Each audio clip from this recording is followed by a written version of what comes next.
Hello, everybody, and welcome back to the Sideline Eye podcast. We're after witnessing Armagh win by 5 points in Breffni Park here to book their spot in the last four of the Ulster Championship.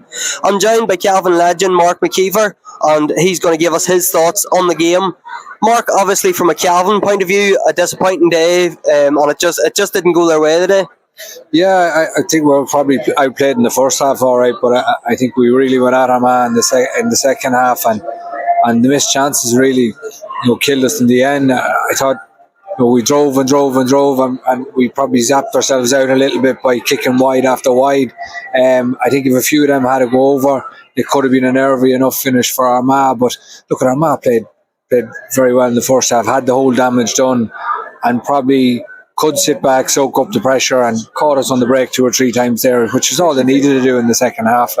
And just on the wides, I think Cavan, the wide count was 15 for Cavan, 3 for Armagh. And I suppose that tells its own story, doesn't it? Yeah, hugely. And it wasn't even the case that there were, Cavan shots obviously were under pressure. The war shots were on, but there was that bit more pressure on the sort of Cavan shots. Armagh seemed to be getting them shots away a little bit easier, and the pressure wasn't on it. Hence, they had only 3 wides, whereas Cavan's shots were under pressure, and 15, 15 is way too many in a game. It's madness. You looking to keep that into single figures at least. But I'm sure Cavan will go home thinking, they had the opportunities to really win at them the second half, and let themselves down by kicking a few of those wides in the end, And that Armagh first half display, I suppose, from an Armagh point of view, going so good against Antrim so early on, the winning a 5-point lead, and they carried that through the day. They raced into a 3-point lead. Cavan got it back to 3-2, but Cavan couldn't get back on level terms or get ahead. Armagh always kept a few points ahead until the goal came.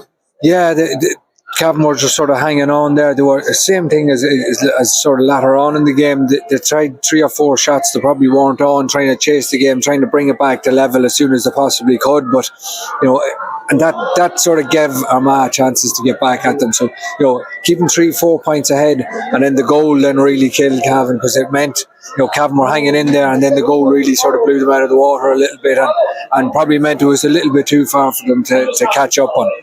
And how impressed were you with Armagh in that first half, Mark?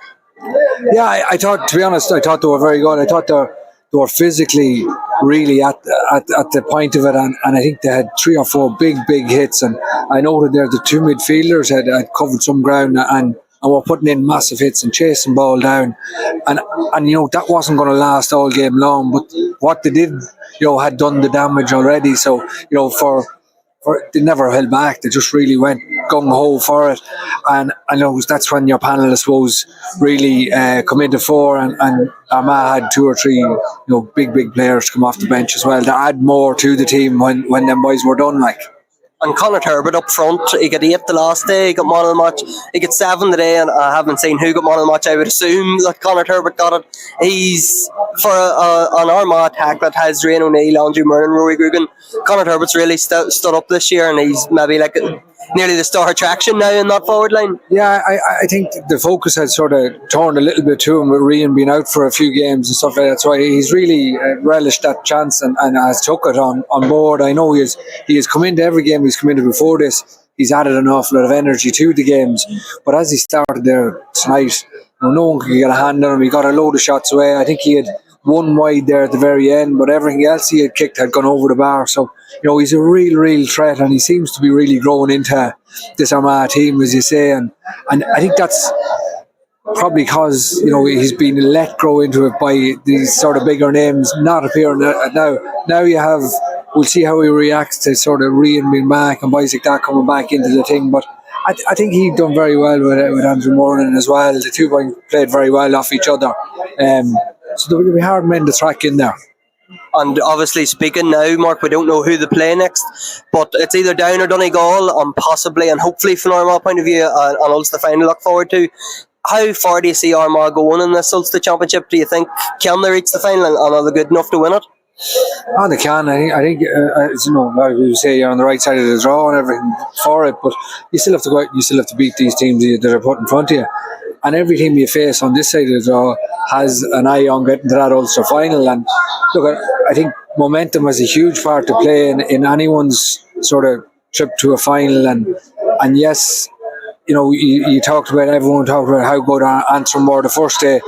All you need to do is get over the line, and same again today. Like, they mightn't have done it in style in the second half today, but they still done it. They still got across the line. So that'll be huge for them going forward. That momentum that brought, that they had to probably grind out that victory a little bit more than they probably should have in the end, but they still done it. So that momentum, I think, will bring them on well, and they'll not fear anyone going into the semi-final. Mark, brilliant. Thanks for coming on. Wins in the Ulster Championship, and do you feel a bit of momentum starting to build now? Yeah, look, obviously nothing beats winning, but we're under no illusion that there's tougher and bigger tasks ahead, and and that could potentially fall to us in 8 days' time. Yeah, and coming here wasn't easy, to be fair. Coming away from home, Breffni Park, tough conditions, but it was a battle. It was a hard fought win, wasn't it, Ciaran? Yeah, look, I think large parts of the game, through the first half, I think we were quite comfortable and all over the pitch. Start of the second half, we wouldn't be happy with some aspects of the game that probably allowed Cavan a wee bit of momentum to get the foothold in the game, and we just probably weren't, our standards weren't where they should have been as a group, and it's something that we'll have to look at and just chat about over the next 8 days, but I think that's a game that we probably should have put to bed 10-15 minutes in the second half, but conditions weren't great, allowed probably for that type of stuff to happen, but that's we're through the next round, and we just have to worry about who comes out of Uri tomorrow. And Ciaran, I suppose three wides in total compared to Cavan's 15. You're bound to be pleased with that? Yeah, I think the boys were really efficient and effective up top tonight. And they were very clinical, and whenever we got the opportunities. Yeah, look, probably the concern that we'd have, probably, Cavan got 15 shots away, but I think, probably 3/3 of them were from pop shots from stupid positions, and that's probably due to good defence from the boys, but we'll just have to look at why they were getting the shots away and delve into it a wee bit more this week. I think when they were searching for a goal at the end, a couple of high balls in dropped wide and stuff, so that probably builds up their wide tally more so than what it should be. Yeah, it probably does. Yeah, probably just poor execution on some of their balls inside when they were threatening, looking for goals. But I think Easton could have maybe claimed a couple of them, but he let them run wide and tried to just kill the game out. Ethan's getting plenty of attention. He's expecting that now, I suppose, when he's coming up the field. Yeah, look, and that's when you're playing that type of game, teams are going to target him, I think Paul Falloon was very good there tonight. He protected him the best he could. So that's it's a referee's job to protect the players on the pitch, and I thought Paul was very good in that aspect tonight. Impressive midfielder with Creeley and Barton. Awesome. Yeah, look, the boys, I think boys all over the pitch played well. The boys that come in made an impact, so we're just steadily growing and steadily building the squad, and there's a lot of rotation that has happened throughout the last 4 weeks and throughout the National League, and we feel that leave us in a better position in 8 days' time and further down the line. So we'll give away from Ulster final. Yeah, look, we're just concerned about, next Sunday, whatever's at the back end of that's at the back end of it. We're not talking about Ulster finals or anything out there. It's whoever comes out of Uri tomorrow down or Donegal, that would be our sole focus, and it'll just be all our energy and focus will go to next Sunday, and that'll be our task, and we'll worry about whatever comes after that next Sunday evening. And Conor Herbert, Ciaran, another great performance from him, 7 points, 4 from play. Yeah, look, sure, I suppose we all know Armagh Turbo has the capabilities that he has. He's been a really good impact player for us over the last 3 or 4 years.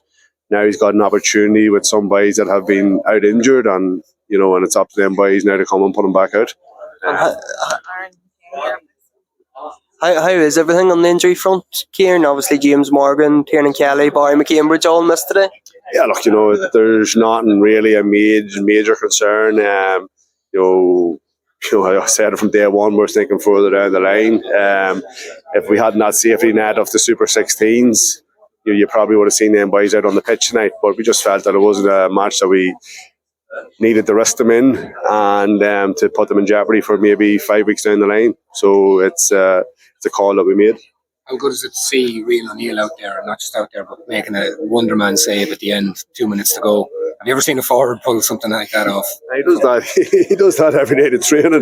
Before training starts, he's doing that, saving penalties. But look, that's what you're looking all across the pitch from your players. Like it's no longer 6 defenders. Back in defence. It's everybody's back, everybody's up the top. So that's just the way the game's gone. And we're delighted to see him dive and flick that ball off the line because it would have made for a hurry last couple of minutes. A lot made of is the provincial route the better route, or the likes of Mayo having time off. But for you guys, I'm guessing the provincial means everything for now. And this is where people get bogged down. Like, at 5 provincials myself, I'm proud of them. We'd love these boys here to get their hands on one, but we're just solely focusing on, making sure we have a healthy squad, and that's I've said it, Super 16s, that's when the football starts. The J want to go a different route, they want to go, and they probably want to lose the provincial championship because there only is 2 meaningful provincial championships, which is Connacht and ourselves, Ulster, and the other 2 are dead rubbers, and I think that's the route they want to go. Look, we're in an Ulster semi-final next week. We'll be going to Clonus next week. We'll be going to win wherever that takes us. But we're not firing all our eggs in the basket. Aaron, win here in Breffni Park, Armagh's second ever championship victory in Breffni Park. Delighted, I'm sure, to get through the semi-final. Yeah. Listen, I know people have probably spoke about how the Ulster Championship isn't built up what it is anymore because of the change in structure, but it still is big for us and anyone, I think, in Ulster. Like, Ulster's probably the most competitive championship of the lot, and it still is more important as ever for me anyway, and the squad as well. And we're glad. I didn't really know about any of them statistics in terms of wins here in Breffni Park, and probably the weather wasn't great for a good viewing game, but we're just glad to get a win. As a defender, that weather probably doesn't help you with them big high balls coming in on top of you to the edge of the square. No, probably not. You're sort of worried you might drop a ball and you never know what'll happen. But the likes of Raft there and all done really well under high ball. And we probably come in for a bit of criticism from the Antrim match about how we were dealing with aerial balls. But I thought today we done very well. So be pleased with that now. And how good is it having somebody like Ethan behind you, safe pair of hands? He'll come out the field, probably a bit nerve wracking for a full back at times as well. I suppose it's still a bit raw. I don't know if I'm a fan of the keeper coming out, but I suppose it's the way the game's gone. It's actually ironic now. I remember we played Cavan here in 2016 and Paul Courtney was doing nets for us and everyone was slating us. I know we didn't win that day, but I suppose now it's very common across the game, even at club level. You see it happening a lot. See it happening very badly and keepers being punished. But no, listen, even for high balls and stuff coming in, takes a wee bit of pressure off. You can just box your man out and let Raf come out and claim for the ball or break it. So, and Aaron, that first half display that really set you on your way. It was a super display, and I think you were 7 points up at half time. What was said before the game, or was the motivation high coming out here, or what do you put towards that good start? Probably across the most league games this year. I know we got relegated and that it was probably coming down the home stretch. We weren't happy with how things gone, and it was probably getting off to a slow start. It didn't help us come the end, and especially with the likes of the Mayo game and stuff. So it's important to get off to a good start, especially here when you're playing away. A crowd get behind the team. So you definitely don't want to be giving the Cavan fans here today something to get their team going. And I know obviously we have a good support with the Armagh fans, so if we can get it off on the scoreboard early and get our fans going, it feels like a home game for us then. So it's good to get a good start. And Ben Creeley come in and got the goal. How good is it having the likes of him coming back in, Rian O'Neill coming back in, Andrew Mernon? I know there's injury concerns with a few boys missing today, but getting these key men back at the right time for Armagh, it's huge, isn't it? Yeah, it's funny, we were looking at statistics based over probably most of the geezers rain in terms of injuries, and if you looked, I suppose, towards the Dublin team, they were so dominant. They nearly had the same 15 or 17 players fielded in most games, where we're just, I'm not saying it's just us, but we've been killed with injuries, especially come championship time. You're missing some of your main men, but it's great to have the boys coming on, and even the likes of Rain in there and Nugent, boys adding to it as well. I know Turbo and younger boys are stepping up too, but to have boys with experience to come off the bench, and it shows probably the bit of squad depth we have now, which is great. Turbo, I'm sure he's good to mark in training, the confidence he's in at the minute. Yeah, I'd give Turbo a right bit of slagging, but there's some days you feel like you've got the better of him, and then he'll tell you scored 4 points during the in-house game, and you're wondering how he did it. But Turbo's, he's one of the best forwards, and I think in Ulster or Ireland, probably just needs a bit of confidence. And in fairness to him, the last 2 games now, he's really stood up. The likes of Ryan missing and Nugent. So listen, he can improve as well. Like, but listen, there's no ceiling for him. Like, he can reach the very top. Like, it's just if he keeps pushing himself, he will. And Aaron, I'll let you go with this. On a semi-final to look forward to on Sunday. Next Sunday, 8-day turnaround. It's where Armagh want to be, isn't it? It's in a semi-final of the Ulster Championship. And at the minute, obviously, we don't know who you're playing down or Donegal up next. Yeah, I'll probably not watch the game tomorrow or not. And I don't really care who we play. We'll go out for a walk with the dogs or something in the shade. But no, listen, it's another game, another championship, and it's another step closer to hopefully getting to a final. So if you want to win something, you have to beat every team in front of you. So we don't really care who we're playing. It's just get our own house in order, and whoever we have to play, and that's it. Good stuff. Thanks, Aaron. Oh well.